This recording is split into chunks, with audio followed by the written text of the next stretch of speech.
estamos aqui na 8ª edição da ProWeek, o Encontro de Comunicação e Educação da Universidade Anhembi Morumbi. E agora nós vamos conversar com a Yuri Mussoli, da Agência África, e o Ícaro de Abreu, que trabalha no núcleo GTB, da JWT. Gente, é muita sigla, mas né, a publicidade é complicada assim, mas vocês estão aqui para explicar um pouquinho mais para a gente.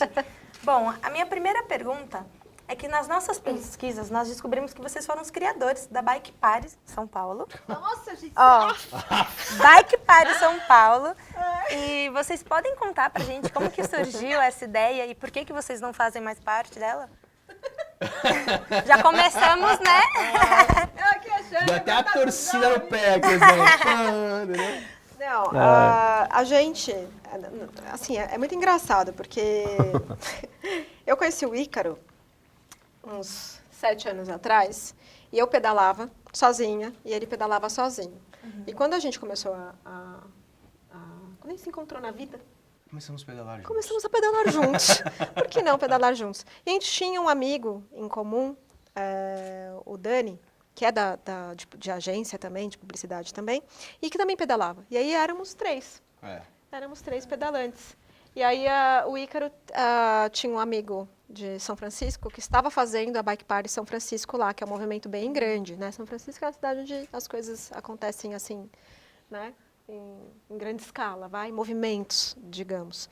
E a gente tentou iniciar esse movimento aqui em São Paulo, numa época que não tinha Haddad, não tinha ciclofaixa, não tinha, ciclovias na cidade. Que parecia ser impossível, né? Que era impossível, era loucura, né? Tipo assim, nossa família achava que a gente era muito louco por pedalar em São Paulo naquelas condições. E a gente fazia encontros mensais, certo? Mensais. Convidava a galera pelo Facebook. Nessa época já tinha, né, os eventos de Facebook, a gente fazia eventos no Facebook.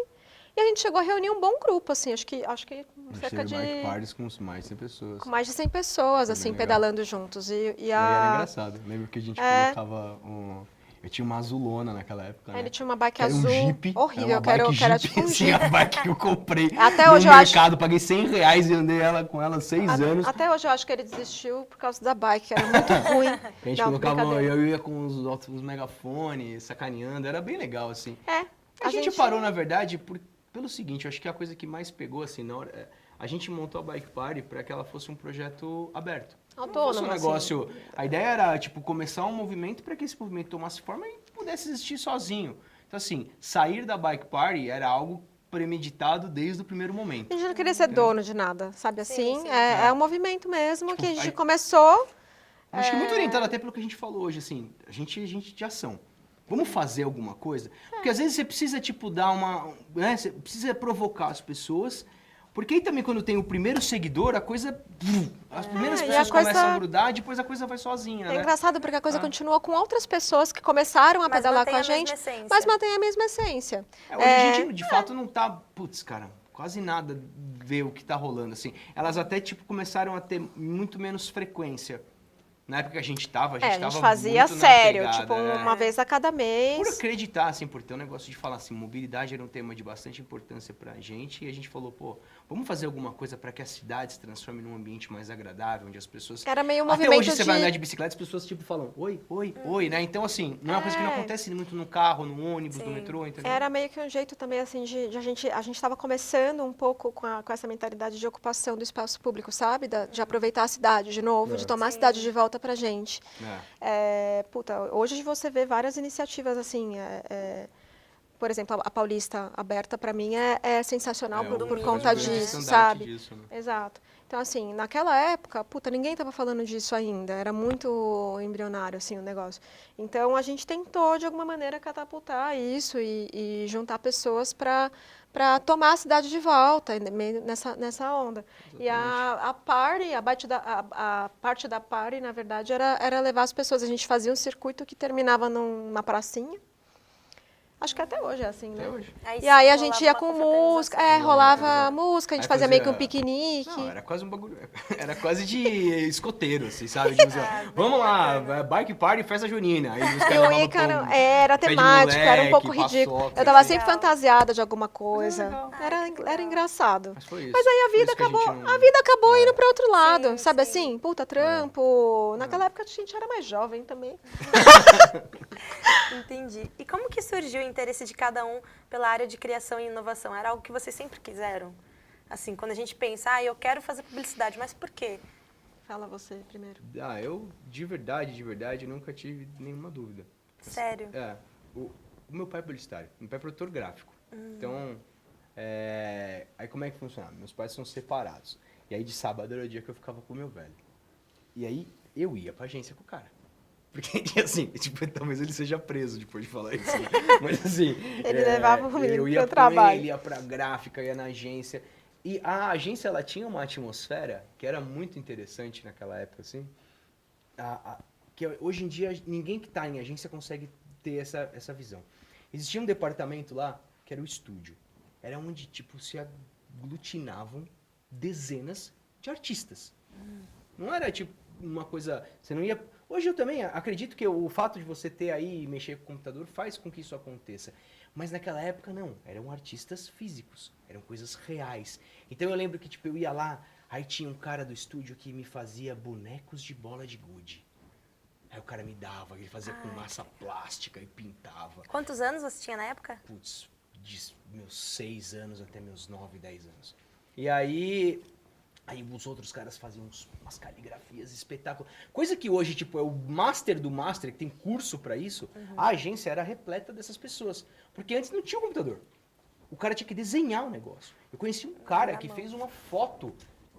Cara, esse é um trabalho maluco. Era uma foto, assim, um painel de uns 2 metros de altura que o cara fez só Pontilhado. com pontinhos. Ele simulou a retícula, que é um negócio que você tem da impressão, na mão. Então, assim, era um trabalho encantador. Aí a gente passou por esse momento todo, onde, graças a Deus, a gente teve Adobe, etc e tal, essas empresas que construíram essas coisas e permitiu com que todo mundo tivesse acesso a isso. E para mim, faço uma comparação até um pouco com o Instagram, que hoje todo mundo é fotógrafo. E isso fez com que todo mundo pudesse ser, de fato, um diretor de arte ou um redator, né, do computador.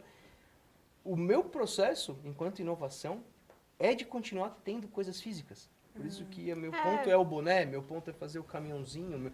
Eu gosto da coisa, porque eu acho que é aí que está o milagre. O milagre está na nossa relação real, não está na nossa relação virtual. Então, Sim. esse é o ponto, e isso, na verdade, foi sempre coisa que me encantou. E o que te Eu fascina falei, mesmo é como eu é quero feito, trabalhar com esses caras. Aí esses caras saíram de cena, hoje você tem as duplas, tem os computadores. Putz, é louco, assim, hoje falta um pouco, assim, o que eu tento fazer todo dia é buscar de novo isso. Eu vejo que o cara gosta muito mais de trabalhar com as mãos, sabe assim? Mais do que eu, assim, ele é muito habilidoso. Então, isso faz com que ele se interesse por, coisas mais palpáveis mesmo, assim, de trazer para o mundo real, de materializar aquilo que está na tela.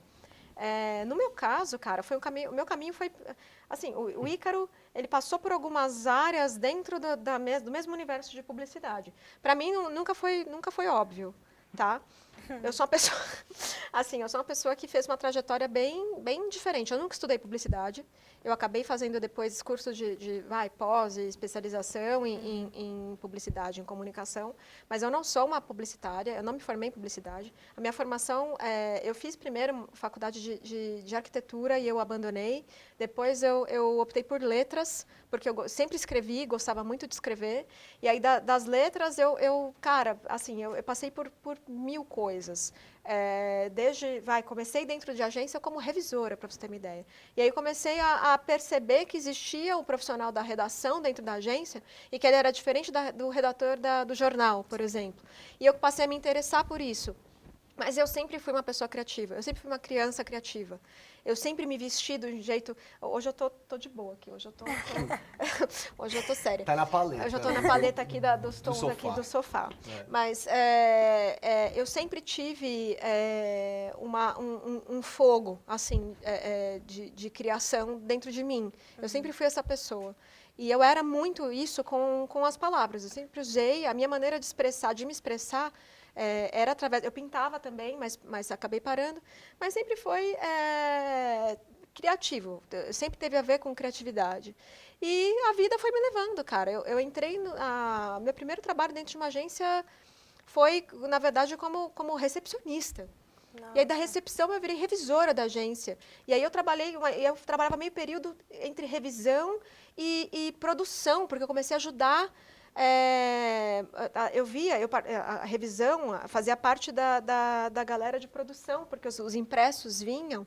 E eu trabalhava junto com um produtor gráfico, por exemplo, que, tipo, o pai do Ícaro da época. Coincidentemente. Assim. Coincidentemente, passei por uma agência que era onde o pai dele era produtor. Então, assim, foi um caminho muito louco, nada óbvio, e deu no que deu. E eu acabei indo parar na África hoje, assim. Tipo, não faz muito sentido, na verdade, mas essa que é a beleza das coisas, da criatividade, inclusive. E vocês acreditam que a publicidade ela pode ajudar ou influenciar na situação atual do Brasil? Porque a publicidade, querendo ou não, ela mexe com a formação de opinião, né? Uhum. Vocês acreditam que ela pode sim influenciar nisso, Eu acho que ela... na opinião pública? Nossa, eu acredito que ela pode definir, não só influenciar. Eu acho que ela deveria. Porque se você olhar, tem um negócio que eu converso, eu passei por uma grande crise de consciência, quando eu estudava aqui na Embi até, de falar, poxa, será que eu estudo mesmo publicidade? Para que publicidade serve? E eu comecei a me questionar muito, assim, né, tipo, poxa, se tivesse uma grande hecatombe, salvariam os publicitários? Aí eu falei, Eu estaria nossa, salvo, cara! será? Aí eu comecei a me questionar, eu falei assim, cara, publicitário não serve pra nada, né? Num momento de grande importância humanitária, né? E aí eu fiquei me questionando com isso, e assim, foi uma dúvida que me pegou assim, mas assim, por uma dezena de anos. Né? Existencial. E um dia eu me dei conta de que o publicitário, o grande papel dele social é de educação. A publicidade, ela tem muito a ver com essa relação do saber e com a relação do educar. Eu, particularmente, sou completamente contra uma visão dentro das agências do publicitário ser um mecanismo de venda. Para mim, o que é um mecanismo de venda? É vendas. O mecanismo da publicidade, lato sensu, na minha opinião, é da educação. Tem a ver com educar, de colocar o novo, de apresentar, de reforçar essa mensagem. Por isso que, ao mesmo tempo, o publicitário tem um papel extremamente importante na sociedade. Porque ele pode fazer uma coisa que não é verdade. Ele pode colocar uma coisa, um conceito na cabeça de alguém que faz mal para a sociedade, que é prejudicial. Então, e hoje olhando assim também, hoje eu vejo assim que a classe de políticos brasileiras, assim, brasileiras é demais, né? Se divide, para mim, em dois grandes clusters, assim. Você tem os advogados e tem os publicitários. Então, o político também é um publicitário, porque é um cara que manipula a palavra. A massa, né? A massa. Então, assim, claro que a gente tem, e não é via de regra, a publicidade é um dos maiores mecanismos para poder fazer um político subir ao poder. Tanto é importante que Hitler usou a publicidade para fazer o que ele fez. Né? Então, assim, a gente precisa ser responsável e eu acho que a gente não tem, é o que a gente falou na palestra agora há pouco. Eu acho assim, não dá para você, hoje em dia, ser isento, sabe? Ou fazer de conta que isso não está acontecendo. Eu acho que a gente deveria, sim, se preocupar mais com isso e usar a publicidade para alertar as pessoas ou para fazer coisas que tenham a ver, de fato, com o que está acontecendo no mundo hoje e com o que as pessoas precisam saber. Eu acho que a gente precisava ser um pouco mais responsável. Óbvio que, dentro de uma estrutura de uma agência, é muito complicado quando você tem um cliente, você tem que dizer aquilo que o cliente quer que você diga, né? Então, assim, é sempre Até porque ele te paga para você dizer. Ele te paga para isso, né? Entendeu? Mas eu acho, sim, que a publicidade pode e deve e poderia ser, mais ainda, um veículo de educação, conscientização, né? E educação das pessoas. Eu acho que a gente deve isso para as pessoas, sabe? Sim. É isso. E para encerrar, qual conselho vocês dariam para essa nova geração publicitária? Não só para os alunos da Embi, mas todo mundo que tem essa vontade de seguir nessa área de criação e inovação. Para mim, principalmente na criação, sejam menos egocêntricos. Não é sobre o umbigo de vocês, não é sobre as ideias geniais de vocês. Vocês não são geniais. Tudo que vocês vão criar, alguém já pensou. inovação é justamente você olhar para a mesma coisa de um jeito diferente, você dar um novo uso para aquilo que todo mundo está careca de saber. Então, assim, não é sobre você. Mulheres, principalmente meninas, não desistam da criação. Não optem por outra coisa porque disseram para você que seria mais fácil. Optem pela criação, pelo amor de Deus. A gente precisa de mulheres, de gays, de diferença dentro das agências, de negros. A gente precisa ocupar esses lugares. A gente precisa ocupar esses lugares. E é quase como uma resistência, é quase como um protesto. Eu levantar todos os dias, eu ir para a África e fazer parte da equipe que eu faço, que embora eu tenha muitos privilégios lá dentro, inclusive, e eu esteja cercada de pessoas muito especiais, eu ainda enfrento, assim como muitas outras companheiras de trabalho enfrentam dificuldades dentro das agências.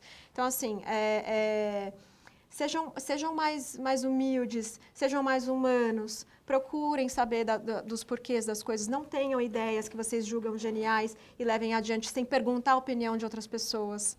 A gente não pode ter uma ideia sobre racismo se você não perguntar para nenhum negro. Você não pode ter nenhuma ideia de empoderamento feminino se você não perguntar a uma mulher o que ela acha, no mínimo. Sem deixar essas outras pessoas fazerem parte do mesmo discurso. Então, assim, sejam responsáveis, criem de uma maneira responsável para pessoas de verdade e criem mais coisas de verdade do que de mentira. Não sobrou nada para falar agora, né? Desculpa. Tô brincando. Mas eu concordo 100%, assim. Essa é uma discussão que tá bem alta, assim, sobre como as coisas funcionam. Eu acho que tem uma coisa que é um ponto interessante. Eu não sei ainda se muito da geração de hoje ainda vem para a publicidade por um certo encantamento, por um certo glamour do que a publicidade é capaz de proporcionar. Esse encantamento, esse glamour, ele é muito pequeno hoje, assim, comparado a 30, 40 anos atrás. Então, eu acho que, de fato, a escolha da publicidade não é por ser um trabalho fácil nem por ter glamour. Eu acho que, sim, ele tem um compromisso, porque essa festa acabou. Mas tem uma outra festa começando, sabe? É uma festa que não é na madrugada, sabe? Onde está todo mundo loucão. É uma festa, tipo, de manhã, que vai estar todo mundo de bem, sabe? Que tá todo mundo, que é meio orgânico, meio vegetariano, e é meio um mix de tudo, e sabe, uma galera um pouco mais responsável. Eu acho que a comunicação que a gente está criando tem a ver com isso, e não com o excesso, que é uma comunicação muito pautada dos últimos anos. Acho que é uma comunicação de menos excesso, mais educacional, mais preocupado com o outro. Acho que é isso que é o que a gente tem que ter na cabeça. E sejam líderes melhores, sabe? Assim, sejam profissionais melhores do que a gente foi, do que as outras pessoas que vieram antes de nós todos foram.